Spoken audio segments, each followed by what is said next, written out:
All right, good afternoon, everybody. I will call this meeting of the Washington County School District Board of Trustees Board Policy Committee to order. Call it, make it official. And I'm going to turn it over to our clerk for our roll call. Madam Clerk? Absolutely. Jeff Church. Here. Mark is a go. Ellen Minetto. Diane Nicolette here. Joe Rodriguez. Here. Beth Smith. Here. And Angela Taylor. I am here. Thank you. All present and accounted for. Thank you very much. We have And a let the quorum. record show, yes, we do have a quorum. Let's see, as we get into our items for presentation, discussion, information, or action. Let's see, Marissa McClish, Coordinator of Professional Growth Systems is your official title. Is going to be taking us through the policies. And just as a reminder, I've begun to do this for those who may be here or may be coming to do public comments. Just remember, we really want to encourage people to want to do a couple things. One, let's say on the agenda item, and then also to refrain from anything that could be deemed personal attacks, repetitive, irrelevant, someone according to the blue comment card we have here. I'm going to make it a practice. I think I said this before each meeting, going back to that, because we want to be able to have that kind of discourse, even as we hear from our public who's come out to share their views and give comments and whatnot. So that being said, we're going to jump into agenda item 2.01, approval of minutes. These are minutes from the August 17th, 2021 Board Policy Committee meeting. This is for possible action. What is the pleasure of the board? Anybody want to approve the minutes? Right, somebody, really? Since I originally. Thank you, Vice President Manetto. Thank you very much. I move that the Board Policy Committee approves the minutes of August 17th, 2021. I was going to say 1921, 2021 meeting of the Board Policy Committee. Thank you. There's a motion on the floor to approve the minutes as submitted. Is there a second? Okay, now, now we have a. I'm gonna give that one to Trustee Smith this time. Trustee Smith is our second. Any discussion? All right, seeing none. All those in favor, please indicate so by saying aye. Aye. Opposition? All right, seeing none, the motion is carried. That the record show it is unanimous, which is 6-1 for us, back to 6-1. All right, we're gonna go to agenda. 5-1. 6-0. My bad. That was to see if everybody was awake. That was just to check in. That was just to check in and make sure everybody's awake, and good thing everybody's awake. Yeah, I think we can go on, Council. Just adding in my head. Okay, right, I know. All right, was clearly not a math teacher. All right, we're gonna go on to agenda item 2.02. Mr. Mark Mathers, our CFO, is gonna come forward. This is discussion and possible action to recommend revisions to and or for the proposed revisions of Board Policy 3410, System of Accounts and Financial Oversight, specifically to include additional language and create consistency in formatting to a future regular meeting of the Board of Trustees. This is for consideration. Remember, this is for consideration of preliminary approval. If we forward it to the Board of Trustees, it will go there for preliminary approval. And Jessica Young, our controller, has joined our CFO. Welcome to you both. Thank you very much. We'll get this committee meeting off to a bang with this System of Accounts and Financial Oversight policy. As you said, joining me is Jessica Young, our controller, who's been here several months. Jessica and I worked on this policy together along with other accounting staff. And so I'm going to let her walk you through the changes to this policy that we're recommending. And welcome, Jessica. Let me say that. Welcome, very much. Welcome.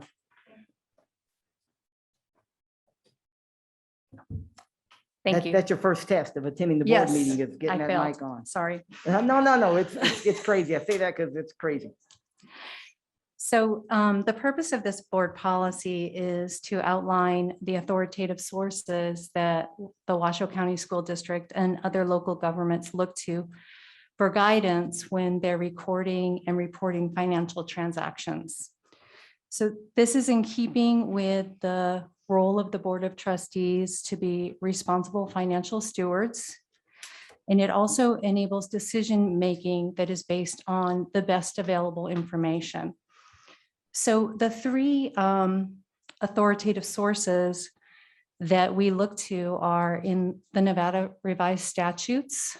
Chapter 354 gives guidance to local governments. And generally accepted accounting principles are a set of accounting standards that we look to when we're recording transactions. And they're primarily for publicly traded companies to report their financial statements. But then the Governmental Accounting Standards Board looks at those standards and tries to tweak them so that they're more suitable for governments, because our goals are different than publicly traded companies.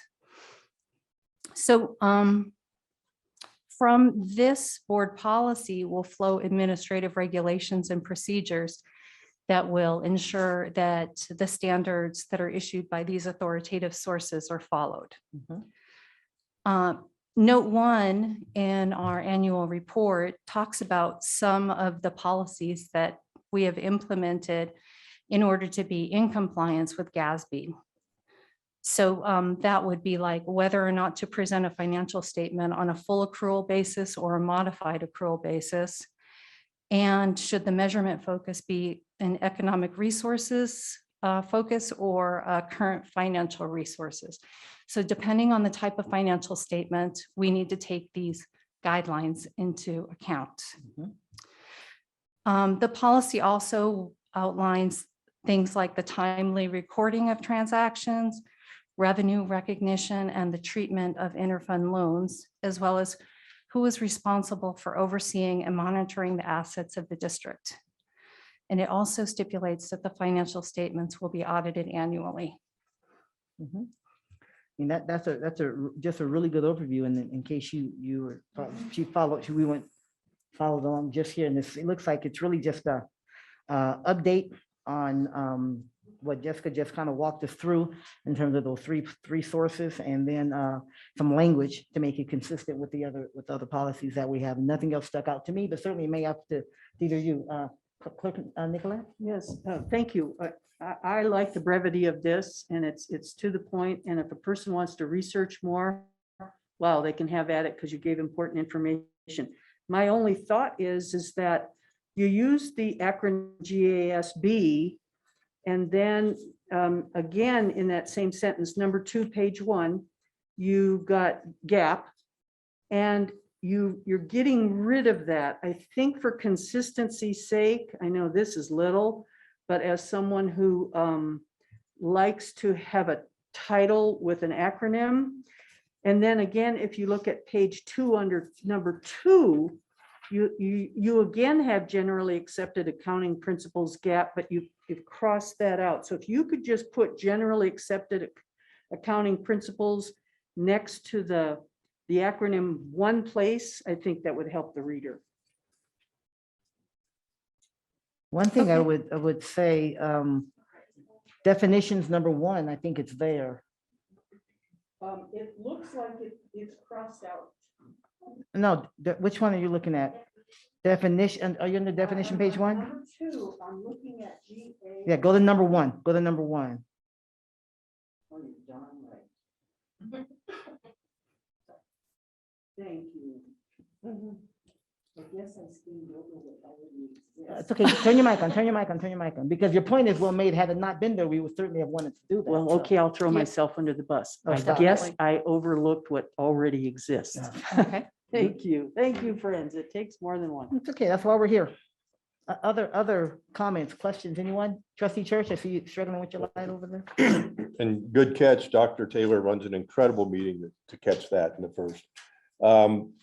I want to throw something out there, and legal may want to listen in, because I wanted to discuss, well, let me go with I think my one sentence would be. Let me find it here. And show us where, so we can kind of follow. It's not in there, it would be an addition. Okay, where would you add it? You think? And I knew you were going to ask that. I'm not prepared to answer it yet. Okay, okay. Because let me just throw it out. I'm thinking of something that says the superintendent and with board approval or the board may establish a financial advisory committee as they deem necessary. Now that said, let me go into a little more detail. I have a copy, just a cut and paste of the City of Reno Financial Advisory Board summary of their duties. Is it illegal for me to send that to the trustees with a copy to the clerk for including the record? What document is it? It's a cut and paste from the City of Reno that explains the duties of the Financial Advisory Board of Reno. So it's a public document from Reno. It's just a paragraph summary of what they do that we might want to consider down the road for us. And I know today we're not going to put that in the board policy with a major change like that. That's why I made a previous comment about just allowing the board to do that. But it's basically a cut and paste, and I'd send it to the clerk. I mean, I'm new at this 8 months, so I don't know how we would ever do something like that and keep it legal. Yeah, well, a public meeting, I think you should, if you're going to produce it for us, you're going to have a copy for the public as well. So perhaps after the meeting, if it's not going to be part of this policy today, Okay, perhaps you can send it as information to the president and she can share it with the rest of the trustees at some point. okay. And put simply, I can read a tiny bit into the record, and it's right there on the City of Reno website, Financial Advisory Board, so we can always go there. But I think there probably down the road should be some discussion of putting, either amending the policy or establishing the board, and that's why I'd like to at least discuss putting in that one sentence that that they may, that the board or the superintendent with board approval may. And along those lines, and I did email Mr. Mathers before, if you could comment on that. Is it a bad idea? Maybe it just will let it die now. I don't know. So thank you. You did give me a heads up on this. I'll try to keep my answer as short as I can. I think a lot of this boils down to a particular governing body's preference for how much they want to delegate to a committee, how many committees they want to have that would advise them on issues. Here at the district, I know we went through some real pain in past budget cycles. And we did a lot of the really heavy lifting and heavy duty analysis that we talk about in another board policy, the preparation of the annual operating budget. We talked there about sunset reviews of pilot programs. We talk about avoiding incremental budgeting and doing priority-based budgeting or zero-based budgeting or a number of other techniques to really analyze our programs, what works, what doesn't. And we did that. I know Dr. Taylor was here. We did a lot of that for several years in a row. And at that point, it was the board's preference to see that analysis and direct that analysis themselves, rather than delegate any initial analysis of the issues. They wanted to see it and they got it. And it was a lot of work for the board in addition to staff. It was very challenging and very difficult. But this board, I think historically has chosen to take a look at those issues themselves. They wanted to see it directly.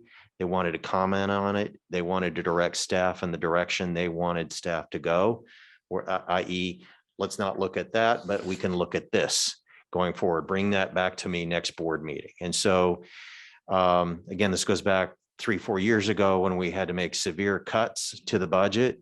But we did that. We met at least once a month. I think a couple of times it was more frequent than that. It was at both of the board meetings in a month. And so historically, the board has always chosen to kind of confront these issues themselves. And like I say, deal with it themselves rather than a committee to look at it. I am familiar with some agencies that use committees. In the case of Reno, I would compare us to a municipal government like Reno or Sparks or even Washoe County, where there are many, many different lines of business.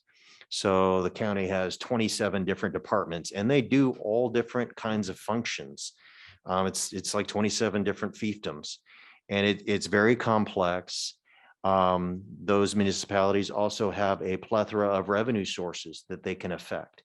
They can charge a number of different kinds of fees and rates, whether they're sewer rates, water rates, at some point in time, or building permit fees or whatever. And so for those agencies, I think, it starts to make sense. Maybe that's just too big of a a broad of a range of activities and things to look at than a city council might easily look at.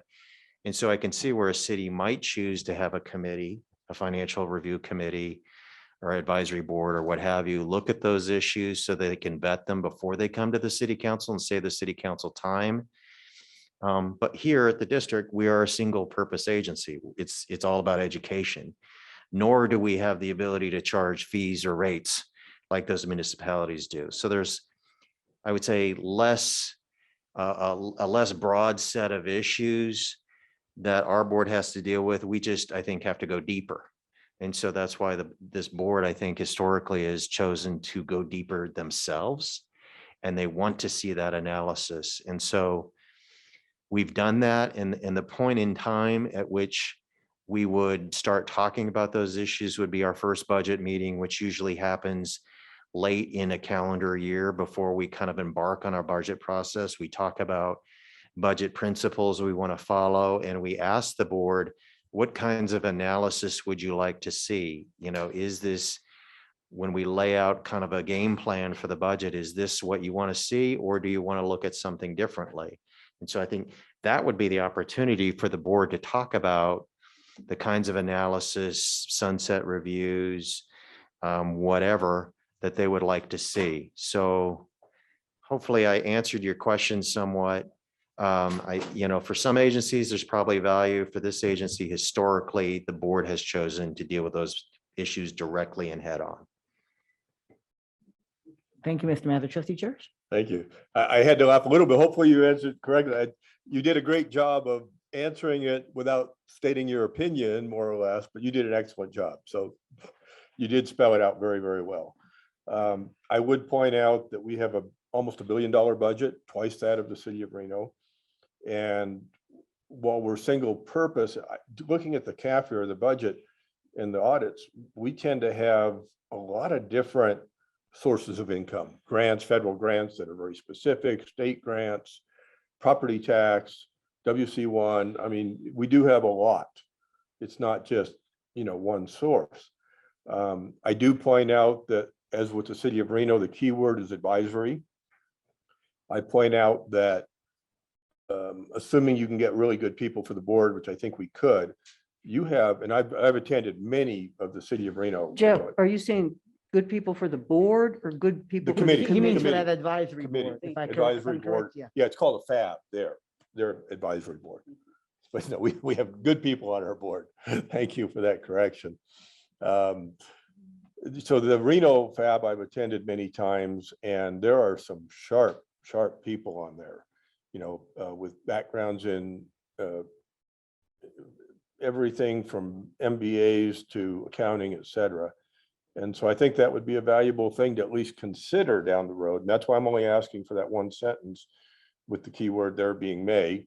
I'd point out too that we have an audit committee, and I bet somebody was already ready to bring that up. And the audit committee is very narrow in focus. The FAB at Reno includes a review of the audit.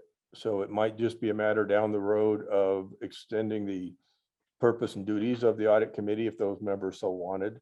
So I think there's value. I know positively there's value in us discussing it. Whether we put that sentence in there or just discuss it later at some future time when we discuss committees in general, I'll leave that to discussion. But I think there's a lot of good arguments for at least considering that. And that's why I could possibly make a motion to include that, or I can just realize that it won't go anywhere and not do it. But I'd like to open that for discussion. Yeah, same subject. One thing I would suggest then, Trustee Church, is send out you said you want to send us out a little something about how the description of the advisory board FAB, whatever they call it, right, for the city of Reno. And you don't have to send it to me. You can send it to us. You're not polling people. You're not asking for feedback. Just BCC everybody, such as I do, and just say, this is what I was talking about. I think that's a place to start to if you want to begin to have us begin to think. That's my recommendation at this point. Please, counsel.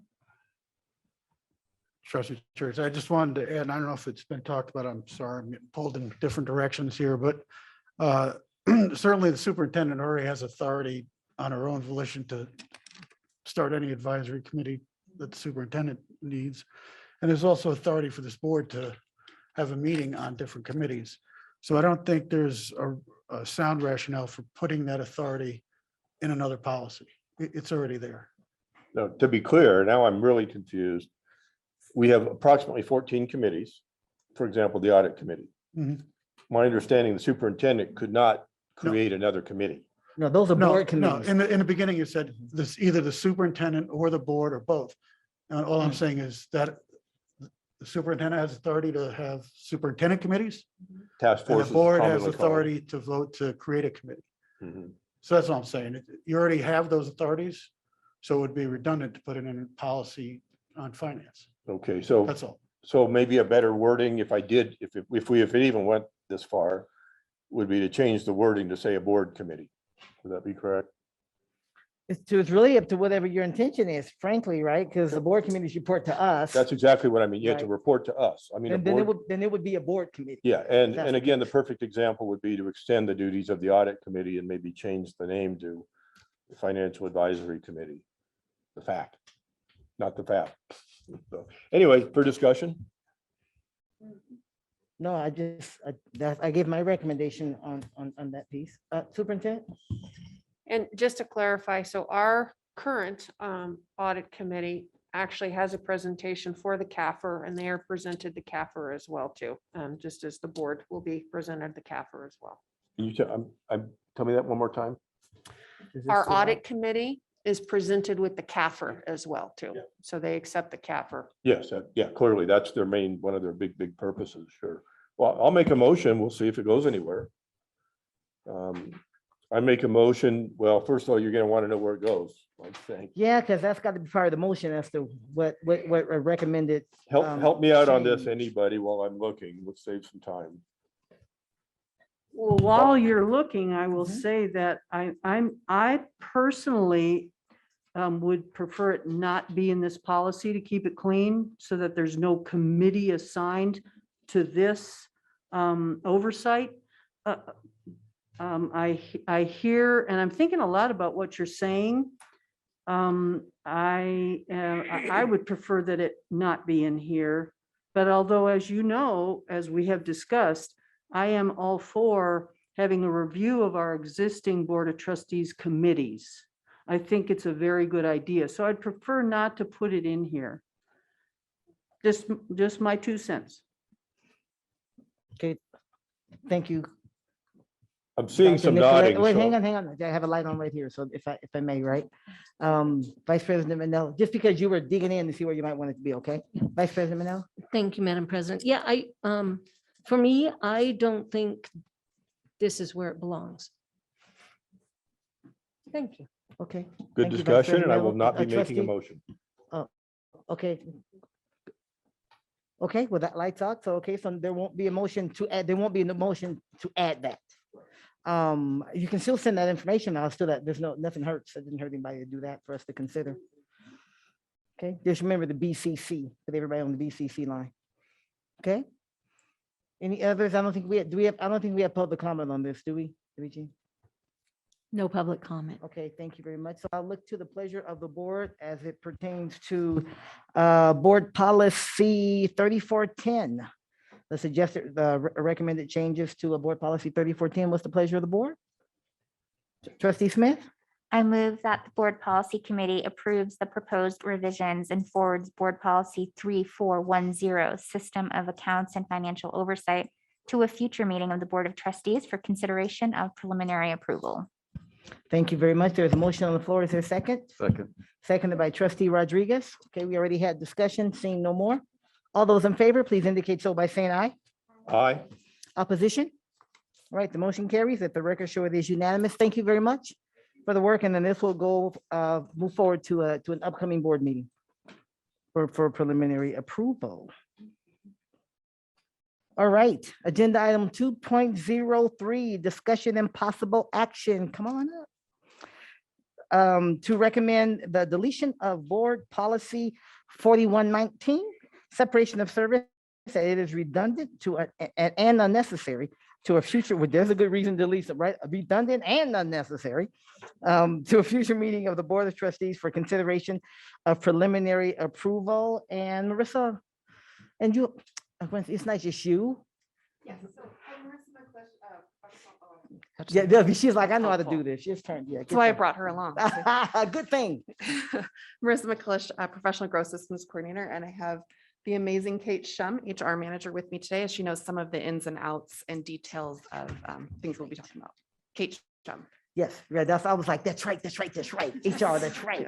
Sorry, I didn't mean to do that. That was an internal, yes. It's okay. Sorry. Connection making is Yes. keeps yes. us human, right? So for board policy 4119, separation of service, the current policy lists the ways in which someone may separate employment, administrative regulations, collective bargaining agreements, Nevada revised statutes that govern the process for separation of service, and the declaration of the board's intent that all of the laws and rules related to separation of service will be followed. Staff recommends deletion of this policy as it provides no substantial direction. This policy, as written, basically says that district staff must adhere to the law and follow established rules in separating employment, which is already inherent to district work. All right, everyone sees that before us. Questions, comments on this? I don't think there's a public comment on this. No, you're usually leaning in and looking at me when there's public comment. No, no public comment. All right, thank you very much. Madam President. All right, yes, Madam Vice I have President. a question, and I'll try to rally it back up. Okay. So basically what, excuse me, thank you. Basically, this is already, it's ambiguous. It's just repetitive and we don't need it. Thank you. Yes.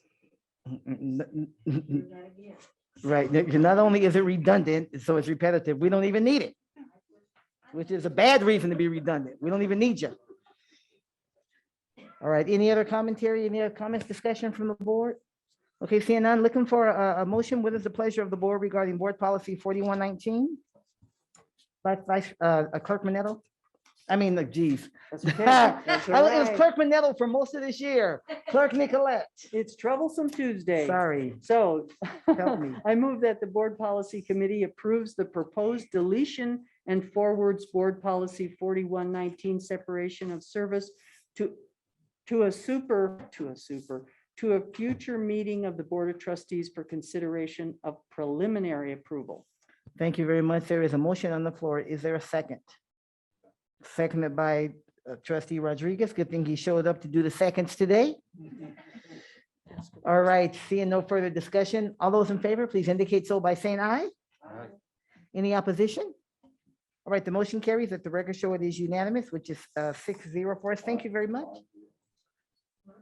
No, it's 6-0. Is it not? It's 6. Yeah. It's 6. It's all right. It's that. It's okay. I was a Look, math shoot. teacher, so I'll help you all out. Is that kind of, get another one. You need another Dr. Pepper. We're all we all need a Dr. Pepper. Without wait, watching our aces lose. Yeah, we all need a Dr. Pepper. Wow. Okay. Good thing we don't have a big agenda because whoo. All right, my goodness, ladies, stay in place because we're going on to agenda item 2.04. Discussion and possible action to recommend revisions to and/or forward the proposed revisions of Board Policy 4300, enhanced compensation enhanced compensation / pay for performance, specifically to update formatting, clarify language, and reflect current practice to a future meeting of the Board of Trustees for consideration of preliminary approval. And once again, before us, we have Marissa and Kate before us. Marissa, you again? Okay, Thank you. you're welcome. Updates to this policy are primarily focused on changes that conform with adopted board policy formatting and language, simplifying language for clarity, and updating language to reflect current statutes. So you'll notice that some statutes have changed with legislative sessions recently, and so we wanted to make sure that this policy reflects those updates. It's also important to note that this policy is a requirement of NRS 391A 450 and 455. You'll notice in the policy updates, in the purpose statement, we've modified the text to be more straightforward and incorporate language from the statute. The proposed text will now read, "The Board of Trustees believes that teacher and school level administrator effectiveness is highly correlated to student achievement. The board hereby establishes through this policy a program of performance pay and enhanced compensation for licensed employees." Language coming from the statute being the program of performance pay and enhanced compensation for licensed employees. You will see that some of the other text proposed for deletion from the purpose statement has been incorporated elsewhere in the policy. For example, there's the language around compensation or rewarding educators at risk schools. Section 1, there's an old statutory reference that has been deleted.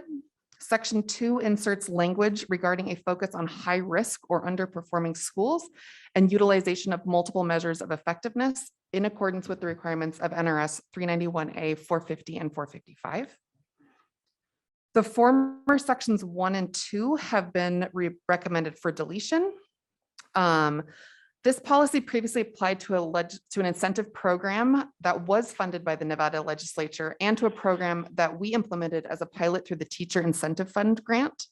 Those programs have both ended, and the requirements of NRS 390A, 450 and 455 are now an unfunded mandate. Section 2 was a reference to the Teacher Incentive Fund grant. As mentioned earlier, this has ended.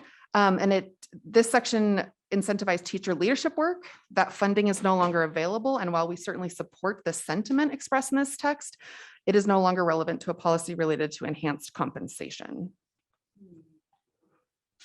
Section 3 makes conforming language from staff to employees. And then the former section 4 was moved up to section 2 for a better overall flow in the readability of the policy. New text was inserted in section 4, recognizing that any other enhanced compensation or pay for performance program outside of those mandated in the statute are dependent upon availability of funding, as well as negotiations with applicable employee associations and approval of the Board of Trustees. And the remainder are conforming format and language changes. Okay, that's pretty straightforward. Before we jump in, any public comment on this one? No public comment. Okay, thank you, Jeannie. Okay, we'll bring it here to the board for, we've gone through all of the proposed changes. Particularly, we have to remember, it's important to know, this is to keep us in alignment with statute. And so certainly it's a requirement. So we want to do some work on this one way or another. And then you see the updates and getting rid of those portions that are no longer relevant. Pleasure of the board. Trustee Church, to see you leaning in. Can you explain a little more in detail about the statute and exactly what it mandates? Yes, so the statute mandates that we set aside, I'm sorry, my mind just went blank there. Statute mandates that we set aside enhanced compensation for at least 5% of employees. And we want those targeted underperforming or at-risk schools for no less than 10% salary increase above their base pay. And that's currently an unfunded mandate. Currently, yes, but we're required to do it. And I guess I'm going to ask legal. Do you have an opinion? I assume the legislature can impose those unfunded mandates on us? They do it all the time. As far as I know, they've been doing it forever. They do it all the time. That answers that. Yeah, I think we all share that pain, but yeah, that's. So my next question, you took out one of my favorite words at the beginning. It says, in order to recruit, hire, develop, and retain. So we've now taken that out and it's focused strictly on in-service employees. Can you explain the why of that? Yes, so the enhanced compensation and the way that we have run our, and Kate, feel free to jump in on this.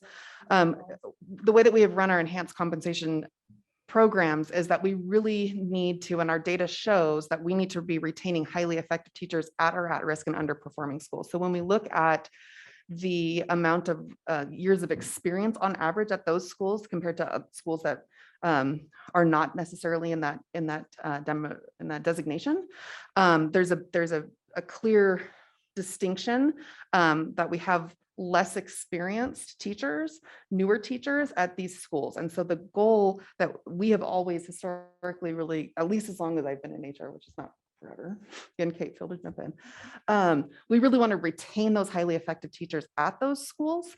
And so that's the idea of where we use multiple measures as far as our evaluation rubrics, et cetera, to keep teachers at those schools. The recruitment of new teachers into our underperforming schools is not as much of an issue as, again, the data shows that we have a higher amount of less experienced teachers in those schools. Does that answer your question okay? Yes, and I have a few more, if that's okay. Please. Did you want to add anything? So the term compensation, I want to dive into that a little bit.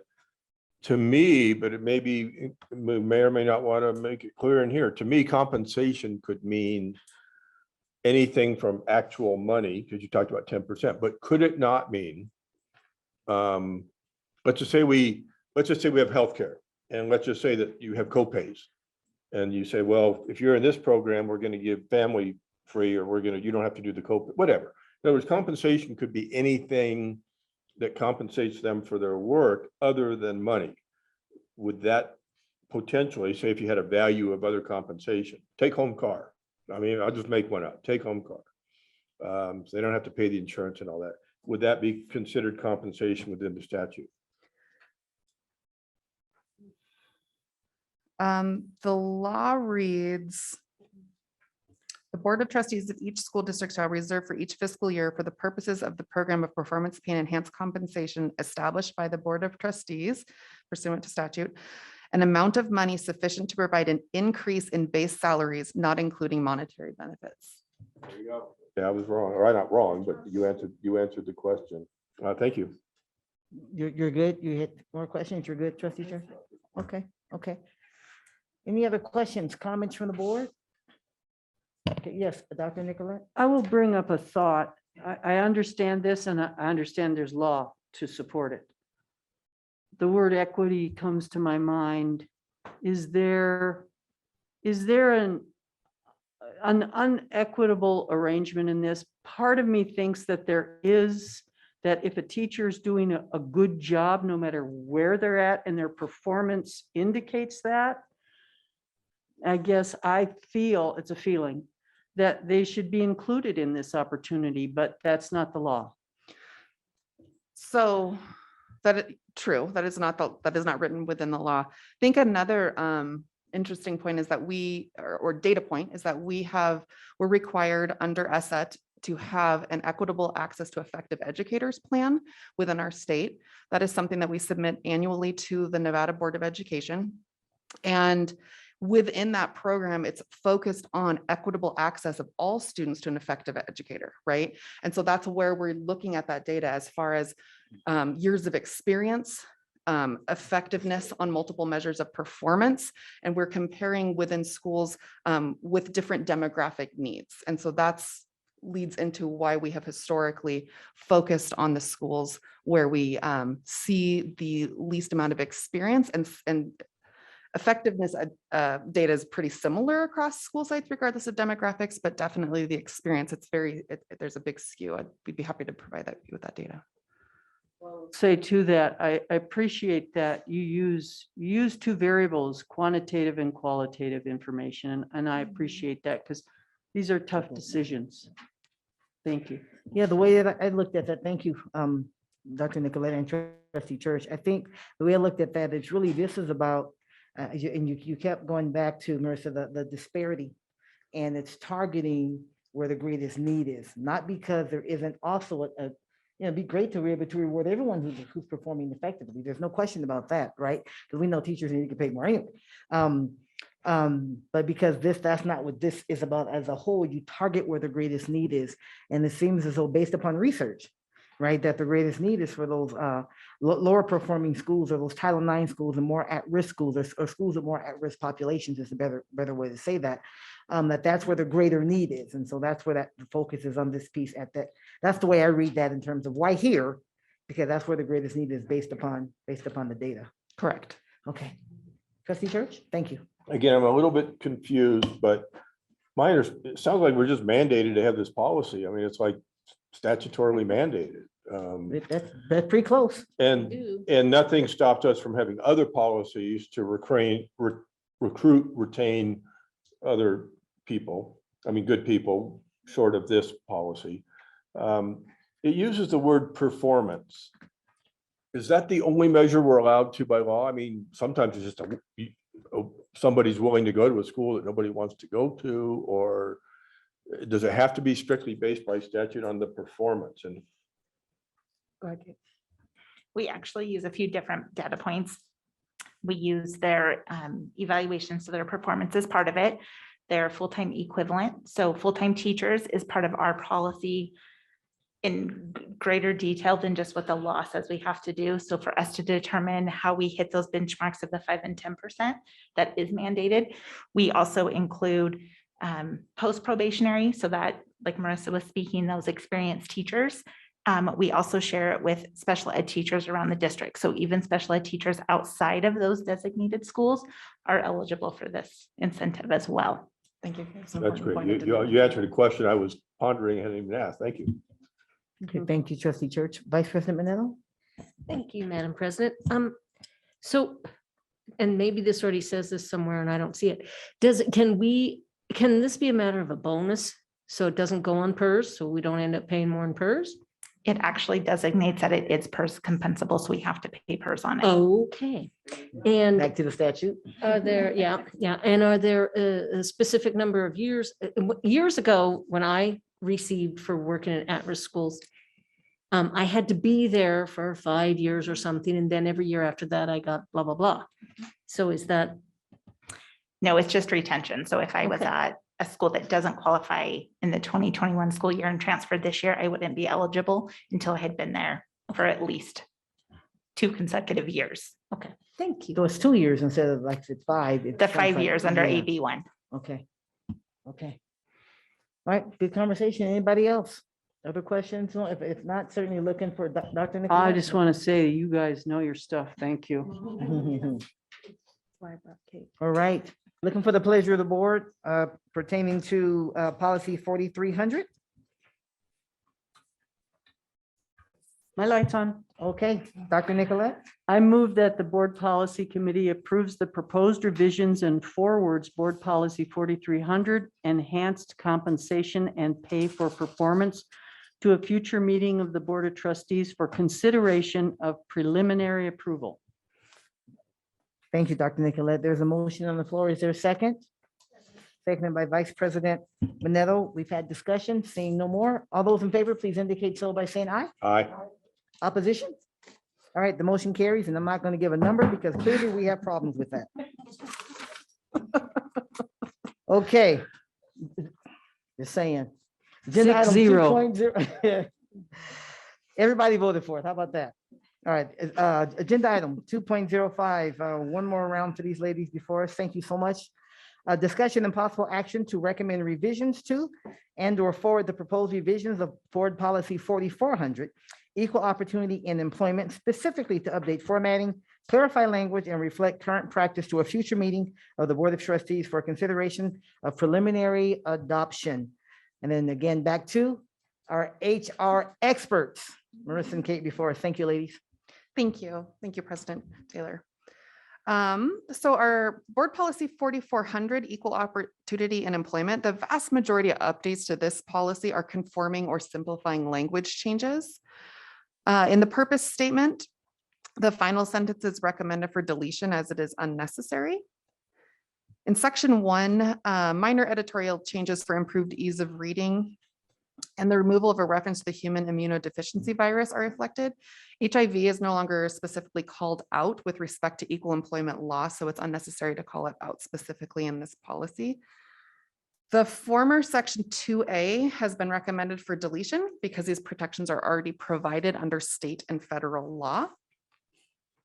Former section 2B is recommended for deletion because it's inherent in all district operations that board policies will be followed and failure to do so will be acted upon accordingly. The former section 2C provides updates or has editorial updates to provide clarity in reading. And I did notice this morning the word in is missing. So if you look at former section 2C, which is now 6 on the proposal, it will we would propose that it would read, the board hereby directs the superintendent to adopt administrative regulation to implement and maintain the purpose of this board policy. The superintendent shall include in the administrative regulation the following provisions. And then remaining changes are conforming in nature. Okay. Okay, I see your light on, trustee Smith. Thank you very much. So my question brings us to the first page, number 3 under definitions. So I know that this was not one of the things that was flagged, but the way that this line reads is exclusive in its definition, but there are more sexual orientations than the 3 that are listed. So I wanted to propose to you, have dialogue with my colleagues, that we simply add on to the line, instead of it saying or bisexuality, I would suggest a comma and or other sexuality orientation, just to represent the larger spectrum that does exist. Trustee Smith, that's the exact question that I had for within our office. And part of the reason that it was left this way in this proposal is because a lot of our federal laws have not caught up either to the fact that we can be very exclusive as far as one sexuality. But I would defer to council as far as, you know, as changing that law. Can you pull that language. Point council once again to where? It's under definitions, line 3. The line reads, sexual orientation means having or being perceived as having an orientation for heterosexuality, homosexuality, or bisexuality. And I am recommending that we change it to for heterosexuality, homosexuality, bisexuality, or other sexuality, or it could be or other sexuality orientation, depending on what council. So my intention is not to try to define every other type of sexual orientation, but rather to represent that there are more than 3 exclusive sexualities. Yeah, I mean, basically, it sounds as though it's a recognition that there are other orientations that people identify as or right, and it's to make it inclusive and not leave something out in terms of this. But I hear what you're saying. The federal law hasn't quite caught up with that yet, and that's where this language comes from. I see. Okay, trustee Church. I just would like to point out that number 3 seems to cover that the district shall comply with applicable state, you're gonna make me say that word again, applicable, how do I do? State and federal laws as well as appropriate federal state agencies, blah, blah. So that may be covered under there, that if things change, we have to comply. And I mean, arguably, this is probably far-fetched, but there are some sexual orientations that are a violation of law, you know, adult, minor type things, teacher, student, et cetera. I don't know that those will qualify as orientations, though. Those might be behaviors as opposed to orientations. And so I think, so you're right, there are certain behaviors that would be against the law that we would not want to include, but I don't believe those are considered orientations. I just point out it's covered under 3 kind of as a general catch up that we will follow the law. Okay, it's really the pleasure of the board in terms of reflecting something that it's more of a catch-all, if you will, for those that maybe this is really, it's really the attempt really is for those orientations that are more non-traditional, because these are basically the more traditional heterosexual, homosexual, bisexual, traditionally known and identified, if you will. And it's like, you know, at where we are today, there are others, and how do they see themselves in this as well, I think is your point. Okay. Yes. Thank you trustee for bringing that up, trustee Smith, because I thought the same thing, and I actually kind of stopped it because I wasn't sure what would be appropriate to add. And so does sexual orientation need to be given a definition? I can see why we should and why we would, but maybe we don't need it. I don't know. I'm seeking your advice. I think we go back to in the process of re-examining board policy for, you know, the purpose that you all are doing for clarity and for to really make sure that there's consistent clarity and usability for the reader. That I think I would encourage you to ask through that lens. But that is likely your decision. Well, and the reason I point to that is because there's several terms here on the first page, policy number 1, that gender identity, maybe that needs a definition, maybe. Gender identity does have one, I think. See, terrible reading. I'm so sorry. I'm very distracted. Okay, let me find another but. How about gender information?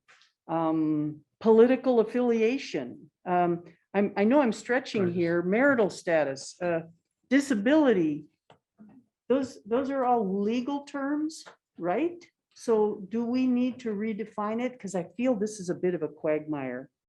And I don't want to offend anyone and I don't want to leave anyone out. I'm gonna ask council to weigh in. Yeah, I just wanted to add, under NRS 613 and the whole scheme that comes from, or this policy stems from, these things are defined. Sexual orientation has the meaning described in the policy under law. So I think we'd be trying to expand the law as a district. I mean, I'm not here to tell you substantively what you should or shouldn't do, but if we're in compliance with the laws of the state of Nevada, that's the language under the state of Nevada. Okay. So we would be, think it would that's make things less clear for our district in the event something came up with another orientation. Wow. I think that's a good distinction. I think that's a very good distinction, council. Thank you.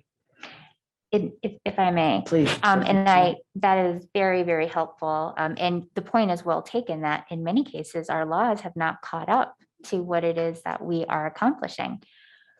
What it brings me to, though, is that if someone were to have an equal opportunity employment issue, and they express that their sexual orientation does not fit into one of these three, then I believe that they are then excluded because we're missing the or other, which is why my intent would not be to try to definitively define all the other sexualities, but to open it.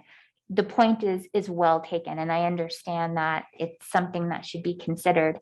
But I would say that if someone were to have an issue under this, but again, that they would state honestly that they are not one of these three, but they still feel that this is supposed to protect them, it would not. I would be interested in the district considering adding or other sexual orientation to ensure that we do protect all of those people. With that said, I am not a lawyer, and I do recognize that that creates an interesting situation for following the law. So this is where my intent ends and your legal expertise begins, and I want to represent that. But I do believe that these are important opportunities for us to add those things. And maybe it needs to start somewhere, because it is by matter of definition and fact that other sexualities exist than these three. But I bring that to my colleagues for discussion, and of course, legal. Okay, let's see. We have a couple of others before you weigh in. Let's get a little bit more feedback. Trustee Church, I saw you, and then we'll go to Trustee Rodriguez, then Council. We'll go to you first. What That great line. discussion and things that I never thought of. So that's so wonderful to have a HR type person here. And Dr. Nicolette kind of nailed it. Why don't we put in race, color, creed, religion, all those other ones under definition? So my first thought, just discussion, would we maybe just change definitions to definitions so coincide with, and then you throw in the federal, state, local, as defined by local state government. And both here and number 3, I might add case law, because so much of this is case law that has come out, and maybe the state, like we just talked about, federal, state laws have not caught up, but the case law has, especially on gender identity, which I want to discuss at some point. Thank you, Trustee Church. Okay, certainly some stuff to consider. Trustee Rodriguez. I understand that NRS has had it here. NRS 613 states, what sexual orientation is. And I get the spirit of the law on this, but as if we include something as other sexual orientation, we're kind of just building on that. We're not being less stringent. than what the law says or spells out. We're just adding, kind of an umbrella effect, if you will. So we wouldn't necessarily, in my opinion, I'm not a lawyer again, but I read this and we're not going against it. We're just kind of adding and building on it. Thank you, trustee Rodriguez. Council? Correct. And that's what I was saying. That's a substantive change of policy, and that's up to the Board of Trustees. I'm not saying you're prohibited. I'm saying that this policy was drafted in the guise of making sure we are compliant with the Nevada revised statutes and federal law. If you want to expand classes, protected classes, you have the ability to do that. However, there will be some time in the future that would probably be litigated, what that means. And maybe it does or doesn't. So I would be very cautious about how you describe it and saying any other sexuality, because there may be things we're not even contemplating right now, but it's a delicate dance. We right now comply, and just because we as a district have our policies in compliance with the federal and state statutes doesn't mean that we do discriminate against any other people. And I want that kind of clear. I think this is a very good employer, and I think we're very good to people all around. So just because we do the by the law book policy on what needs to be included doesn't mean that we are discriminatory against others that are not identified as a protected class. But it's up to this board to make that decision, or the committee to pass on to the board.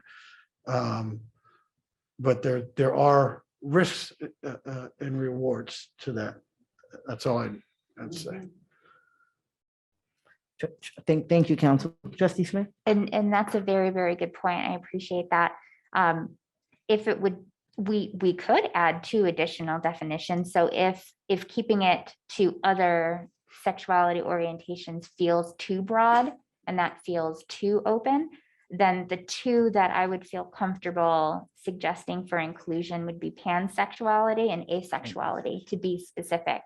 Again, not that that entirely covers every type of sexual orientation, but I do believe that by adding those 2, you do create clear definition, and you do cover what I consider to be the 2 largest missing definitions of the piece. Although I appreciate what you're saying, that someone with a different sexual orientation would still be covered. But I would still believe that we have to begin somewhere. And I would either add those 2 if the definition feels more comfortable from a legal standpoint. If the others feels too open, then I respect that too. Does that kind of make sense?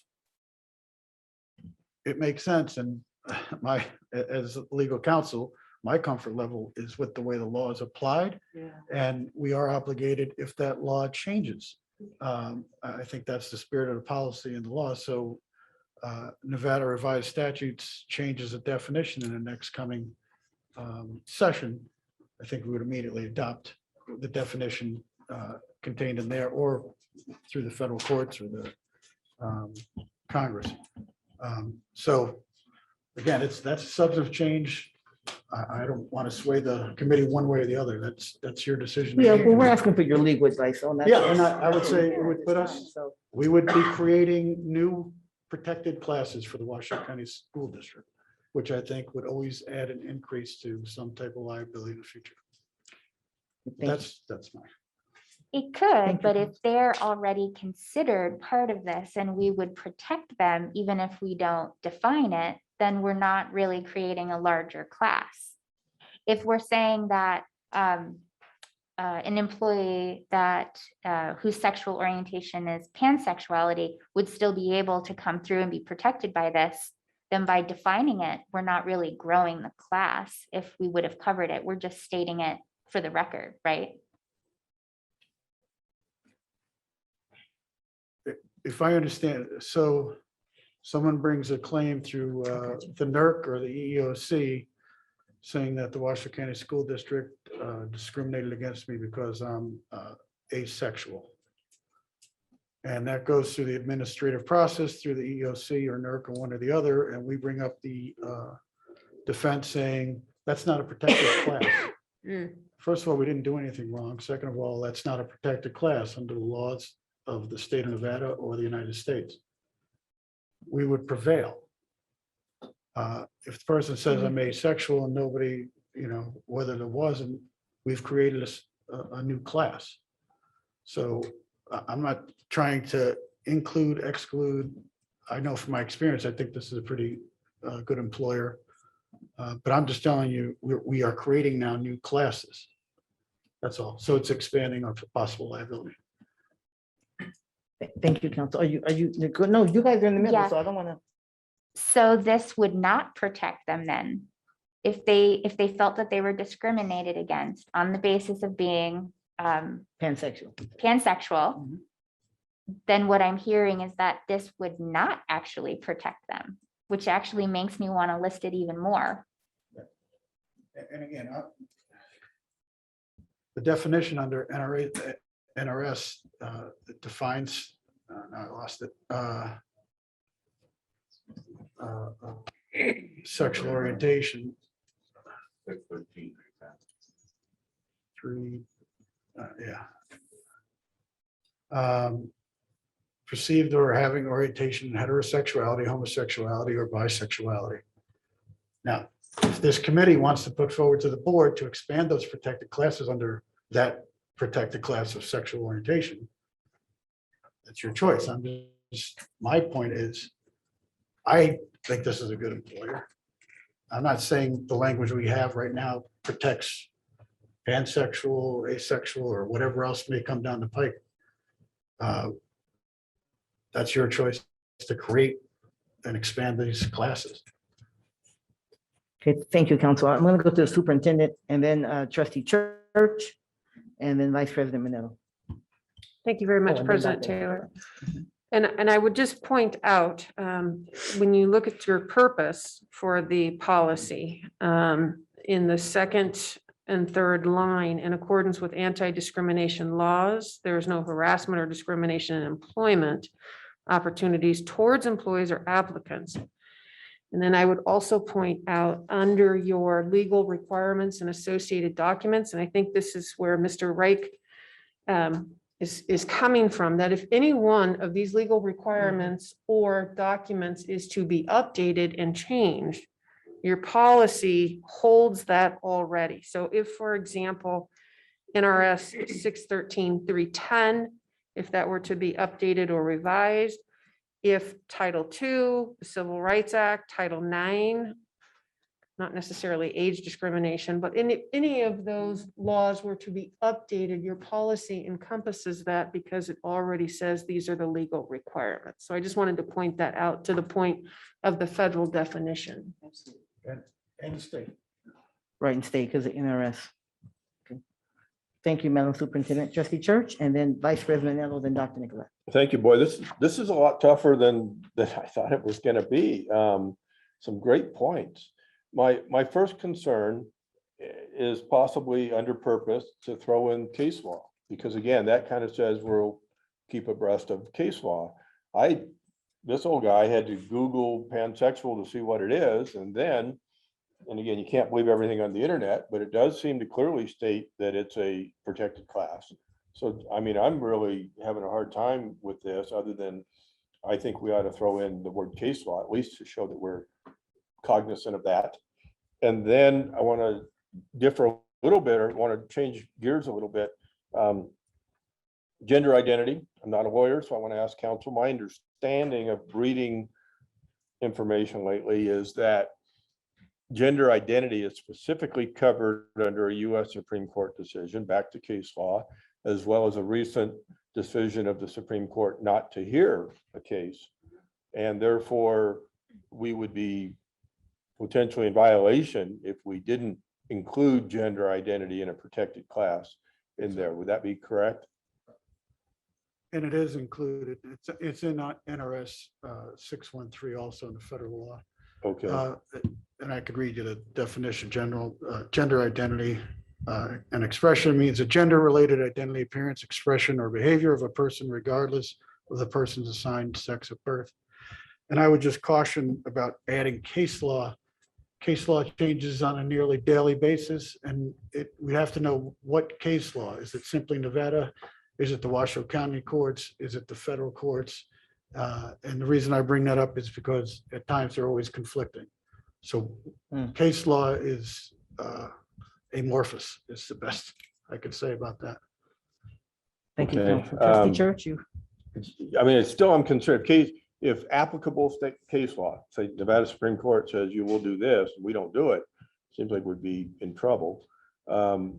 Gender identity, I just want to put that on the record because not with certainty, but high probability, people will be emailing and say, how come you didn't fight this? Or why did you include that? So now it's at least on the record to clarify that it's mandated. But a case law, I'm still uncomfortable with. Gender identity is in the policy.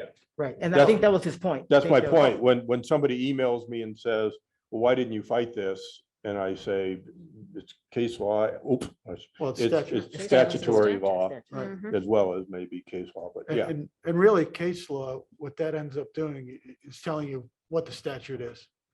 So we follow the statutes, and if the Supreme Court of Nevada says, well, that's the definition in 613, however, they go rogue and say, no, it means this. Well, they're the ones that tell us what the law means. So I would just be very careful about just adding any type of applicable case law. There's already a innate structure in our legal world that the Supreme Court and the courts of jurisdiction will tell you what the law means, ending with the Supreme Court of the United States. Thank you. Okay, thank you, Council. You good? Trustee Church, that was all your questions on that. Vice President Manetto? Thank you, Madam President. I think that for me, since we down below say the NRS 613, we don't have to go into the details up above because that way, as that changes, we don't have to change our policy. It's already in there and covered. And that's what you're saying, right? Do I have that right? That is correct. Okay, thank you. Thank you, Vice President Manetto. Dr. Nicolai? I've said this on more than one occasion about lists. I detest lists because as soon as you start listing, things change. I would prefer to omit number 3 out of respect for anybody's orientation. Quite frankly, it's none of my business. I would ask our HR experts, what kind of conversations did you have around this? Because this is tough. Yeah, thank you. Thank you. So useful, Kate, all the time, always useful. I'm here today as some folks are unavailable at the time being. And so out of respect for their inability to be here, I tried to keep conversations short. So it was a question that I raised. And then the answer that came back was, yes, I understand. This is what is in law. And so I wouldn't say that we had a full-on discussion, but specifically to this policy and these definitions in this case. But it was a recognition that, yes, this is a bit outdated of language compared to what we are better understanding in society. Okay, thank you. I see Trustee Smith and then Trustee Rodriguez was jumping in as well. So here is a thought, because I believe one of the options is to send a policy back so that staff could consider it more in light of the discussion we have, right? We don't necessarily have to decline it, approve it. We can send it back to staff, having seen this discussion. With some direction, with some Correct. direction, yes. With direction. Thank you. This is my first time That's okay. doing something like this with a policy, and I would be completely comfortable with that. I recognize that I brought something up today that I had not previously brought up, and there is a lot to discuss here. So I would personally be comfortable with, and after, of course, Trustee Rodriguez gets the opportunity to speak along with any of my other colleagues, that I would be more than happy to make a motion to send it back to staff with direction on this particular topic, rather than forcing a decision at this exact moment. Okay, I'm gonna push a little bit, like I often do with Trustee Church and making the recommendations, but the direction, what would your recommendation be for the direction?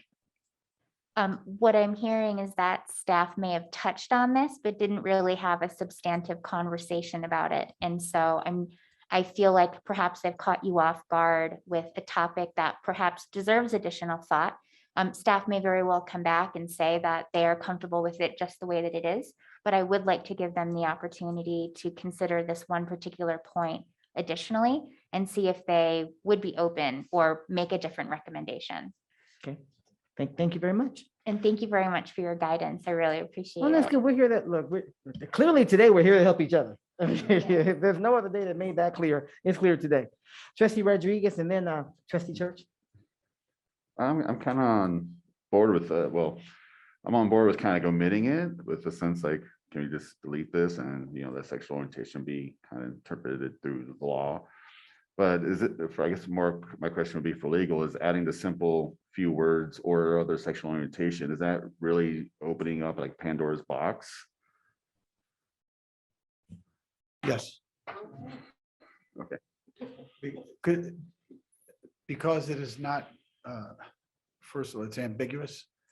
I don't know what that would be, but it would open us. We are now creating our own protected classes that we're not even defining. Okay. It's could be anything, really. And that's what I'm concerned about if we do that. And if you delete it in here as a definition, that's fine, but it's still used in the discrimination under Under statute. statute. So we have to abide by the statute. Right. And then I guess I kind of go back to, like we're not going against the law, we're just kind of bridging a little bit more, being a little bit more, I guess, progressive would be the word. Or Extending it- inclusive, really, it seems like it's just more inclusive. Yeah, more, and that's great, and that's fine, and I'm all supportive of that, So I guess what would be the legal problems of adding what Trustee Smith is saying, asexual and pansexual? Would there again be that kind of same thing in Pandora's box potentially? Well, and as I stated before, we're just adding new classes and we would have to just define, I would want to define what those mean and what they are for everybody to know. But we would now be subject to EEOC, NERC process, federal law claims for those individuals. That if we in fact were doing anything wrong against them. So we're just adding potential classes of protected. We're adding protected classes if we're doing that. Thank you. Okay, thank you, counsel. Thank you, Trustee Rodriguez. Trustee Church? Well, this is tough. Tentatively, I think I can support Trustee Smith if in sending it back. If we send it back, I just want to raise one more issue before we put this thing behind us. Number 3 down below. So policy 3, that the employment decision is based on ability to satisfy the qualifications. Now, this was the cop in me.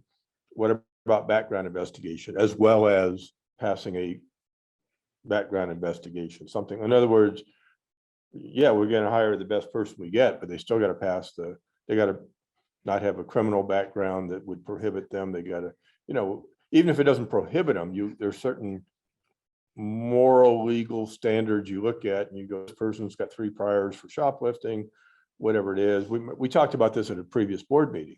So would we want to throw in that sentence, just throwing it out there? Staff, you want to weigh in on that a little bit? Because I know this is really more about, because I hear you, because those things are important in the employment decisions. And I know the intention on this and that statement is employment decisions should be made based upon these things, not the status as listed above. I know that's the intention of this. So can you share on that a little bit? Because I certainly hear the concerns that Trustee Church mentions. So for employment decisions, I would tend to argue that we capture it in their eligibility to even be considered for a position prior to. So I happen to oversee that part of the process in the HR hiring. So when a person discloses on their application, so I can only react to as good of information as I'm given.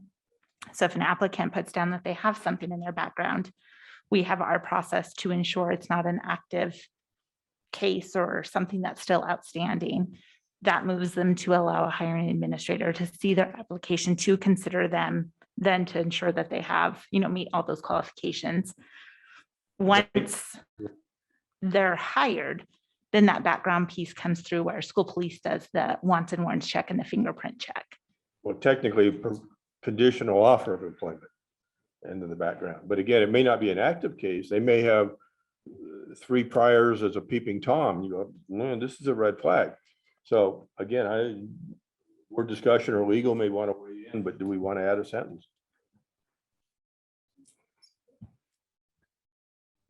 I don't know if it's going back or not. You might want to define what qualifications are and what are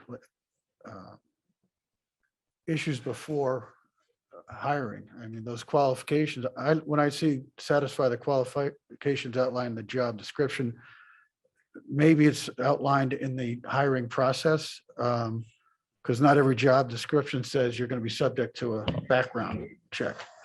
But certainly those things are important. So if it is going back for other reasons, maybe that's looked at to make it more clear that it's the whole hiring process. That's all I had, Dan. Okay, there, you were gonna say something, Superintendent? I was just going to ask, so on our job descriptions, we have, there's a paragraph down below, which, we all have been affected by that one, which is the really small print that says other duties as assigned. But there's other language in there too. And so do we have descriptors in there as far as you are going to be subject to a background check and such as that, fingerprints in the job descriptions? I thought that was in there. It's actually on the job posting. Okay. So when you attach your application to a particular position you're interested in, it's in that posting portion. It is in the That- posting. Yep. Okay, thank you. Okay, thank you very much. Council, you want to weigh in? Well, I was just Dr. gonna- Nicolette? And that's what I was saying, make it more clear about the hiring process. It might be the posting, some other advertisement, but that's. Okay, thank you very much. Dr. Nicolette? Well, I would just say that having hired over 200 employees in my tenure, that when I see employment decisions for initial employment, that to me is a bit of a manual. And so I personally am going to trust that you know what's going on and you know the decisions you need to make to keep everyone safe in our schools. And so I'm comfortable with that because that's a very lengthy process. And I know that we could add a lot of things to this. And again, we're getting back to the lists that I think you all know now. I really don't enjoy lists because you always leave something out. So employment decisions for initial employment, that's huge. I mean, I'm sure that probably takes for each person, you consider, I don't know, maybe 15 hours. Thank you, Dr. Nicolette. Where I'm at is, I do think if you have some, questionable behavior, whatever, right, case or whatever that we have in your background, then that might impact the employment decision and so on. But I don't think that gets reflected here because I think the point here is that those identifiers mentioned above are not going to be considered, will not disqualify you for a position because this is an EEO statement. Basically, this isn't an overall hiring decision. That will certainly, and I think that's where we had that conversation before, was on background checks and so on, because that's overall how we're hiring people and so on like that. Absolutely. The intention here is basically you're going to have an opportunity to be employed here, to be promoted here, whatever the case may be, regardless of how you identify sexually, regardless of your race, regardless of any of those things that we've listed before. So I think that's important. I just don't know that it lands here. That's my concern on that. So Trustee Church? Well, I'd just say that consistent with what council said, let's say we leave it like it is, and then somebody gets turned down because they've got a peeping Tom conviction 3 years ago, and then they sue us and they say that they meet the qualifications. My client meets the qualifications. And then we said, well, yeah, but so if we pass it back, I would just ask that a sentence be included where staff reviews that and gets back to us. And if I may add, I agree, President Taylor, the intent of this is that we're looking to ensure that it is abundantly clear that the most qualified candidate is considered based on their qualifications, not their Any of these their identifiers. demographic characteristics, right?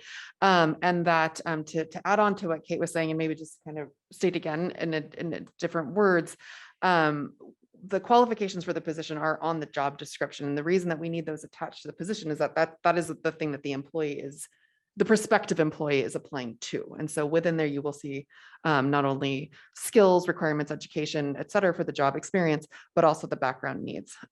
Where, as Kate mentioned, we struggle is that for a new employee who's just coming to us, we background check on the I-9 side. So after you are offered a position, that is where we do the fingerprinting, the federal background check, et cetera.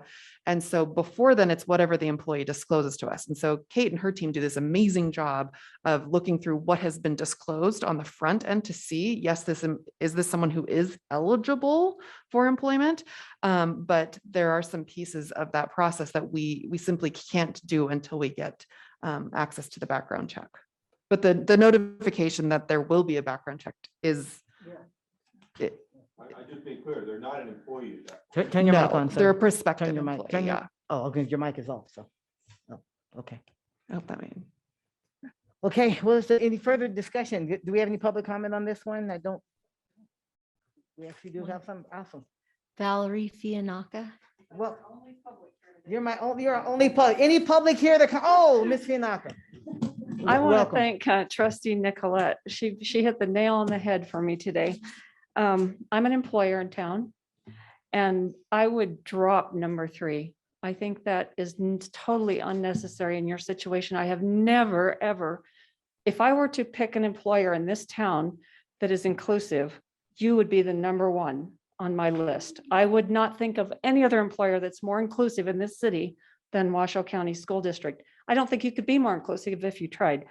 And secondly, I'm a small employer. I have 50 employees or less, sometimes more, but mostly less. The last question I would ever think about asking a person is, what is your sexuality? I don't care what your sexuality is. As long as you can do the job for me, you're my man or my woman or my whatever. I don't care what you are. If you're upright, standing, breathing, you're happy, you're pleasant, you're mine, and I'll pay you what you're worth. And you guys do a great job of that. I don't think you ever discriminate. I don't think that's necessary. I think it invites trouble for you as an employer. I agree with your attorney. It invites trouble for you. I don't know. As an employer, I think that's a totally unnecessary piece in that puzzle. Thank you, Ms. Fianaka. Yes, Vice May I President. say something? Sure. Ms. Fianaka, I want to thank you for your respectfulness that you addressed us with, and you agreed, you disagreed, but you were respectful so we could hear you. Thank you so much. Thank you for that, Madam Vice President. Concur, certainly concur. Okay, other commentary. What's the pleasure of the board? Yes, Vice President Minerva? For me, I'm kind of the school that if it's okay with the law, we just eliminate number 3 because it's down at the, it's in the laws. And that way, when the laws change, we're covered. And however the laws change, we change, and it's already in there. But that's just my thought. Thank you. Thank you, Madam Vice President. I would say that it's there for a definition piece, and it doesn't add to the policy in that this is something else as a part of the policy. It defines that's what it means in the policy. And so that's why I have a comfort level with it, because it's saying when you're reading this policy and it says disability, that's what it means. When you're reading this policy and it says gender identity or expression, that's what it means. When you're reading this policy and it says sexual orientation, that's what it means. And so that I have that level of comfort there because it makes it more clear without being extra. I mean, I think that's part of the conversation as well. I appreciate hearing that we're inclusive, because we certainly want to be inclusive, and that's part of the conversation that we're having. We have inclusive students, so we certainly don't want to not be inclusive, but that gives me the level of comfort because it defines what is sexual orientation. What the heck is that? And so this is what we mean by that. And what we mean is based upon how the law defines it. That's where my comfort level is in that, so. Trustee Smith? So I feel like there's a lot of different ways forward here. I very much appreciate the logic of Clerk Nicolette and then also Vice President Minetto, and I would also be comfortable with those things.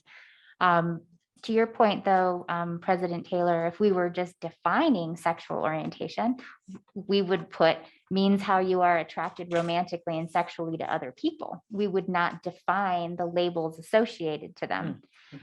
So then I go back to some of the logic I'm hearing with some of my other colleagues with, is it worth having a definition that we know to be incomplete?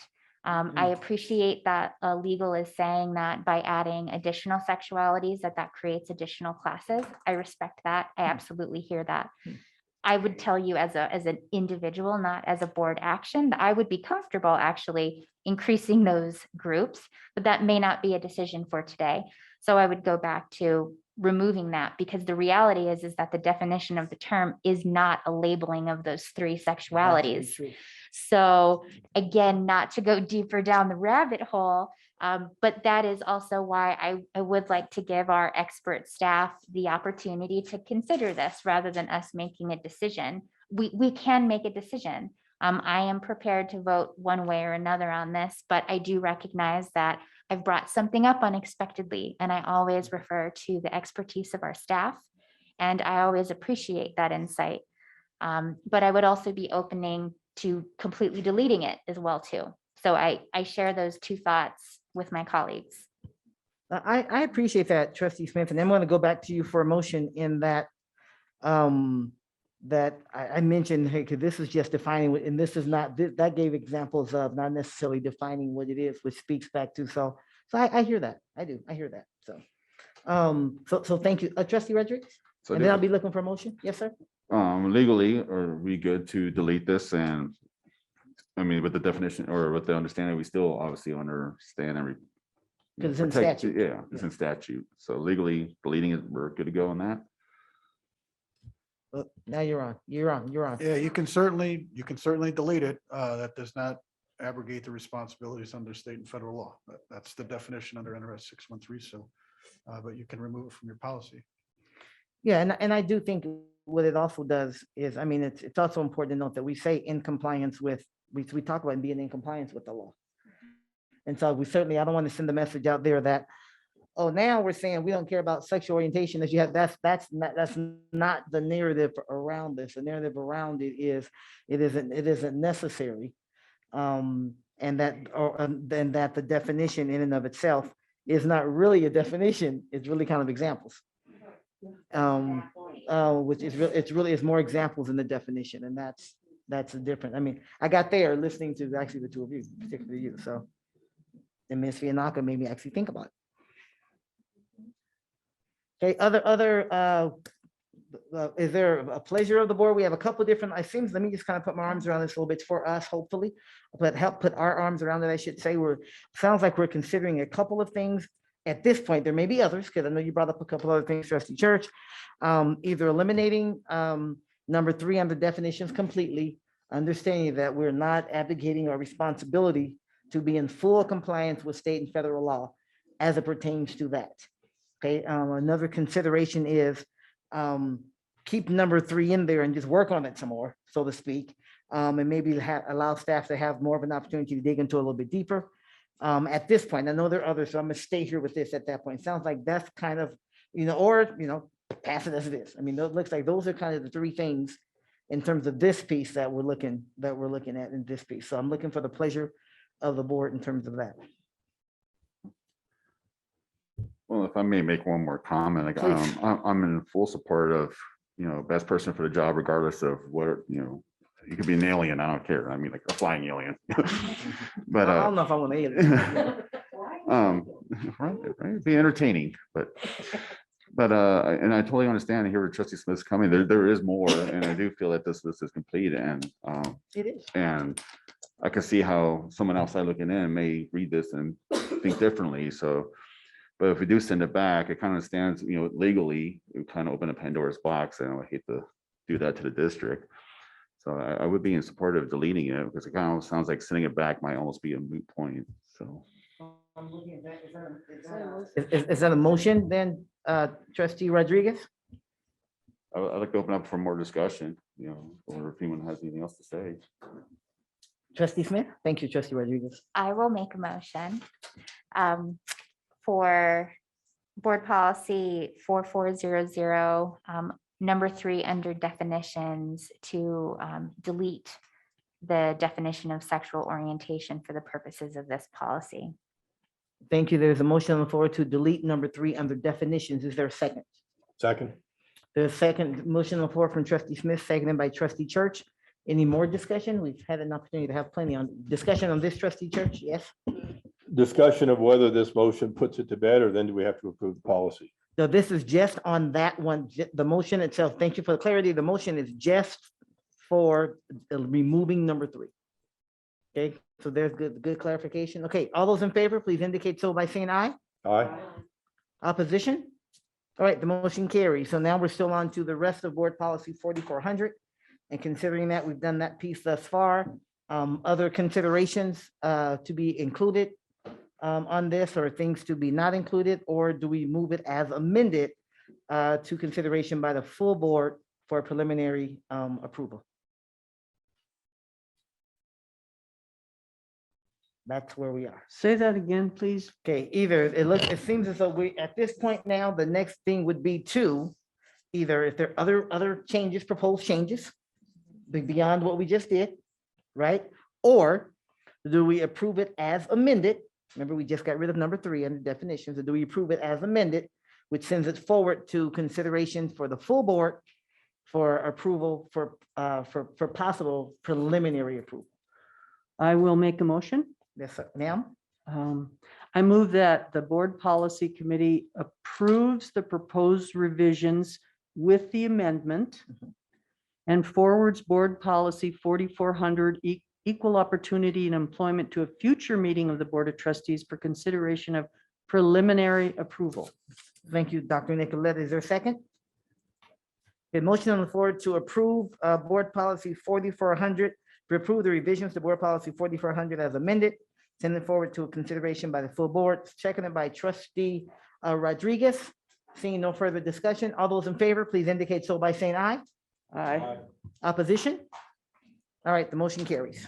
All right, thank you, ladies. Thank You for your work, thank both you. Marissa and Kate. Thank you for the good discussion, board.